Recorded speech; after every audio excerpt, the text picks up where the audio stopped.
I stood on the graduation stage, lights blinding, applause roaring, and 3 empty seats burning holes in the crowd. My phone vibrated once. No congratulations, no apology. My parents skipped my graduation to fix my sister's tantrum. In that moment, I understood something terrifying. Love in my family was conditional. I smiled for photos, walked back to my seat alone, and folded my gown that night in silence. I didn't argue. I didn't confront anyone. I quietly made a choice that felt small, almost invisible. What I didn't know was that this quiet decision would expose secrets and leave my parents desperate for the truth. My name is Quinn Carter, and for most of my life I was known as the easy one, the strong one, the daughter who didn't need much. I grew up in a quiet suburb outside Detroit, in a house that looked calm from the outside neatly trimmed lawn, family photos by the entryway, a dining table polished every Sunday. Inside, though, everything revolved around my older sister Vanessa, my parents' pride and constant concern. Vanessa was always described as fragile, emotional, someone who needed extra care. My parents said it so often it became law. If she was upset, plans changed. If she wanted something, everyone adjusted. I learned early that peace in our house came from giving way. So I did. I learned how to smile and step back. I learned how to be invisible without disappearing. When I was little, birthdays told the story best. Vanessa's were loud and elaborate balloons brushing the ceiling, restaurant tables filled with relatives, laughter spilling into the parking lot. Mine were quieter. A store-bought cake, a rushed hug. "We'll do something bigger next year," my mom would say, already glancing at her phone. Next year never came. At dinner, I'd reach for the last piece of chicken and hear my dad clear his throat. "Leave it for your sister," he'd say gently, like it was advice, not a command. "You don't need much. You're strong." I believed him. I believed that being strong meant asking for less. School became my refuge. I worked hard, not because I wanted praise, but because achievement felt like proof that I existed. When I brought home awards, my parents nodded like it was expected. "That's great, Quinn," my mom would say already, turning to ask Vanessa how her day went. When Vanessa had a bad one, everything else stopped. Still, I held on to one quiet hope. Graduation. I told myself that moment would be different. 4 years of late nights, part-time work, endless stress, surely that earned me a seat in their attention. I imagined them in the crowd, my mom crying, my dad clapping too loudly. I imagined finally being chosen. That hope is what made the empty seats hurt so much. And it's why, as I stood there smiling for strangers, I didn't just feel abandoned. I felt foolish for believing things might change. The truth is, the cancellation didn't come out of nowhere. It arrived the way everything else in my life had, with a warning I chose to ignore. The night before my graduation, my phone lit up with my mom's name. Her voice was low and rushed the way it always got when Vanessa was involved. "Honey, your sister's not doing well," she said. "She's overwhelmed, emotional. We might need to stay back tonight. Stay back, not, we'll try our best. Not, we'll be there for you." Just a soft suggestion, like my graduation was a flexible appointment that could be moved around her mood. I sat on the edge of my bed, staring at my folded gown laid out for the morning. "It's just one day," I said carefully. "It only happens once." There was a pause. Then my mom sighed. "You know how she is, Quinn. You're strong. You'll understand." That sentence landed heavier than any argument ever could. You're strong. It wasn't comfort. It was a verdict. I told myself they'd still come. I told myself they'd figure it out in the morning. Vanessa always had storms like this, and somehow the world always kept spinning. Surely this time would be different. The morning of graduation, the house felt unnaturally quiet. No calls, no updates. I dressed alone, adjusted my cap in the mirror, and tried to ignore the tightness in my chest. When I texted to ask where they were, the reply came quickly and without emotion. "We can't make it. Your sister needs us." That was it. No explanation, no pride, no apology. Standing in the stadium hours later, I watched other families lean across rows to wave, to shout names, to hold up phones. I felt the heat of the sun on my shoulders and the cold clarity settling in my bones. This wasn't about an emergency. This was about hierarchy. And I knew exactly where I stood in it. As I walked back to my seat after my name was called, something inside me shifted. Not loudly, not dramatically. It was quieter than that. Like a door closing. I thought about every time I'd waited patiently, every time I'd told myself love would show up if I earned it, every time I'd accepted being second as long as it meant keeping the peace. That night alone in my apartment, I replayed the message again and again. Your sister needs us. And for the first time, I asked myself a question I'd never dared to ask before. What if this never changes? I didn't cry. I didn't call anyone. I opened my closet, pulled out an old suitcase, and set it on the floor. Because in that moment, I finally understood something that terrified me. If I stayed, I would keep disappearing. I didn't announce my decision. I didn't write a long message or demand an explanation. I woke up early the next morning and let the quiet do the talking. The apartment felt smaller than usual, like it was holding its breath with me. I packed slowly, a few sweaters, my laptop, a stack of notebooks from school pages still creased from late nights. I paused at a framed photo from years ago, me and my grandfather on a porch, his arm resting lightly on my shoulder. I slipped it into my bag and zipped the suitcase shut. I drove west with the radio off. The road hummed beneath the tires, steady and indifferent. By the time I reached Grand Rapids, the knot in my chest had loosened into something colder and clearer. My grandfather opened the door before I knocked, as if he'd been waiting. He didn't ask questions right away. He just set a mug of coffee in front of me and let me breathe. Over the next few days, the silence from my parents was loud. No calls asking where I was, no concern. Then the messages started not about me, but about money. A bill that didn't go through, a payment that was overdue. The tone shifted from casual to anxious, from confident to panicked. That's when my grandfather finally spoke. He told me he'd been helping for years, quietly. Covering payments. Taking care of bills when my parents came up short. He said it like it was a simple fact, not a confession. He believed he was keeping the family steady. He believed they were taking care of both daughters equally. I felt something crack, not from pain this time, but from clarity. The stability I grew up with hadn't been earned. It had been borrowed. And the way they treated me suddenly made sense.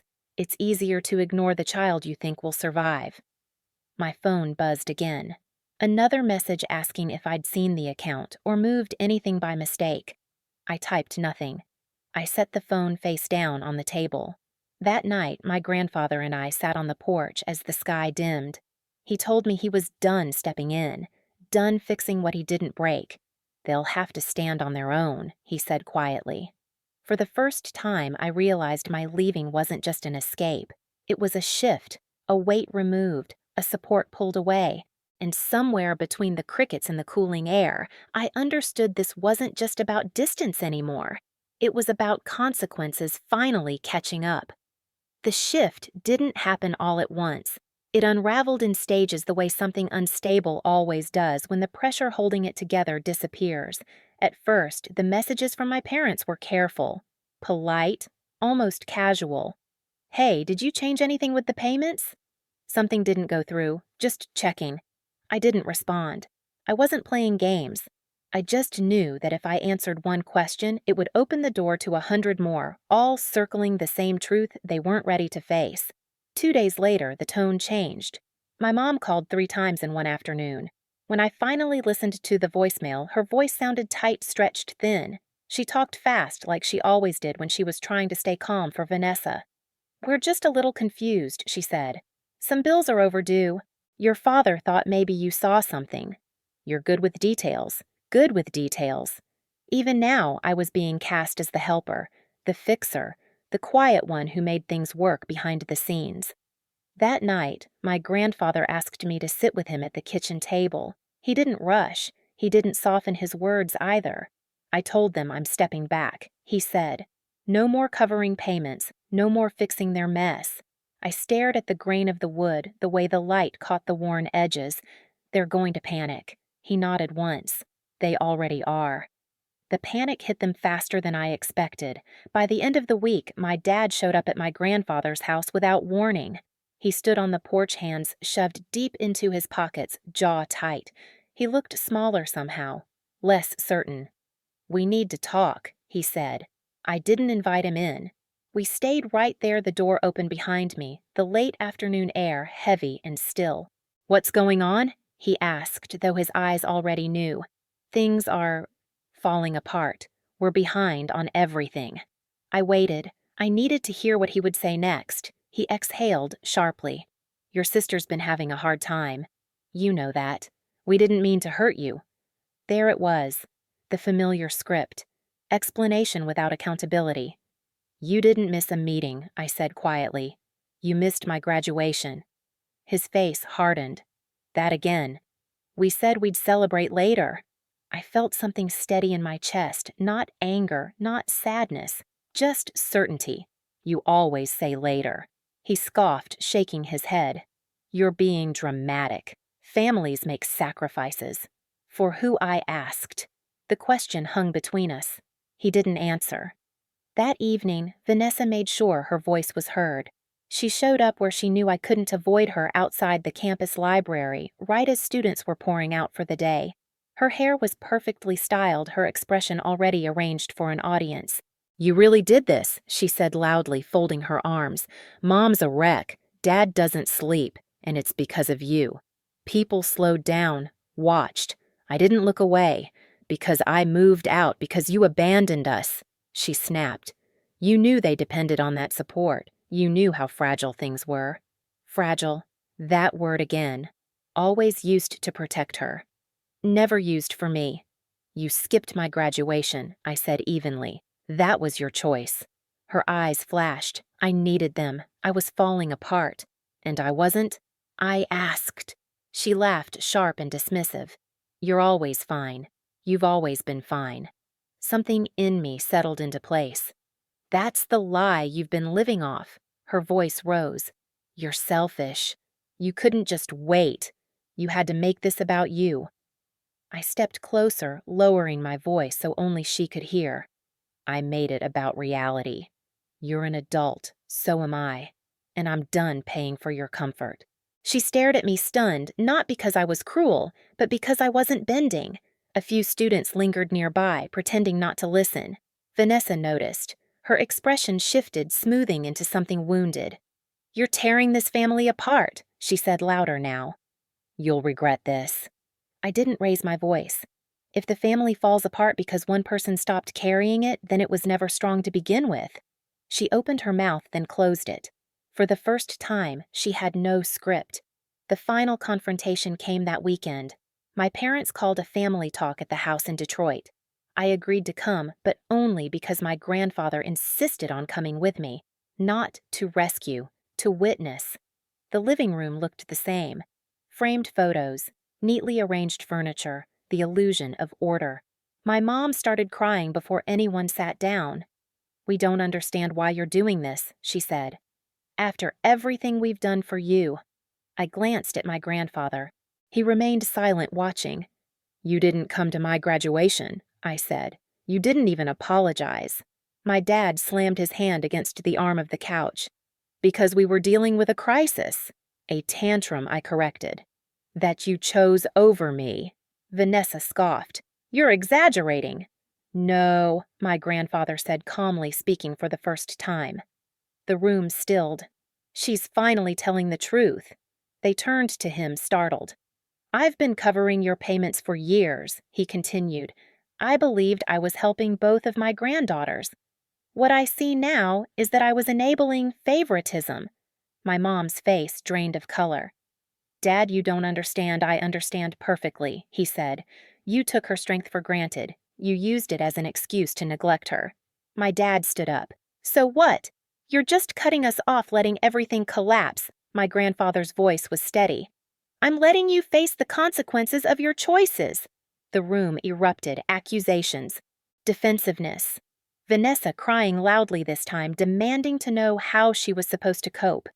I waited until the noise burned itself out. "I'm not here to negotiate," I said. "I'm here to be clear." They looked at me. "I didn't leave to punish you," I continued. "I left because staying was destroying me. I won't move back. I won't fix things for you, and I won't be guilted into carrying what was never mine to hold." My mom whispered, So you're choosing this over your family? I met her gaze. I'm choosing myself for the first time. Silence fell heavy and final. As we walked out, I didn't feel triumphant. I felt free. Behind us, the perfect picture cracked. And this time, I didn't turn around to save it. The fallout didn't explode. It eroded.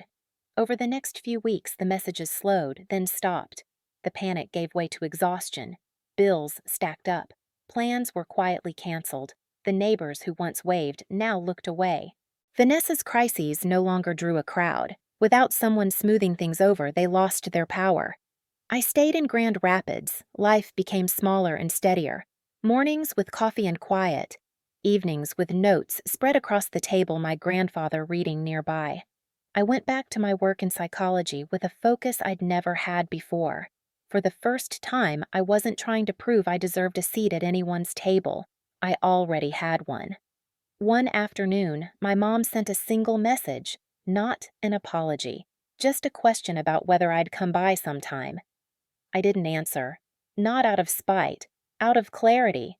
Silence, I'd learned, can be a boundary. My grandfather never said I told you so. He didn't need to. He just smiled when he saw me breathe easier, laugh more easily, sleep through the night. You did the right thing, he said once, even when it was hard. He was right. The justice wasn't loud. It wasn't cruel. It was simple. The life they built on imbalance couldn't stand once I stopped holding it up. And in the quiet that followed, I finally felt something I'd never known before. Peace. Walking away didn't make me heartless. It made me whole. I learned that self-respect isn't betrayal and silence isn't weakness. Sometimes the bravest thing you can do is stop shrinking for people who never planned to grow with you. If this story felt familiar, if you've ever been pushed aside in your own family, know this: you're not alone. Share your story in the comments. And if you want to hear more real family drama like this, hit subscribe so you don't miss the next one.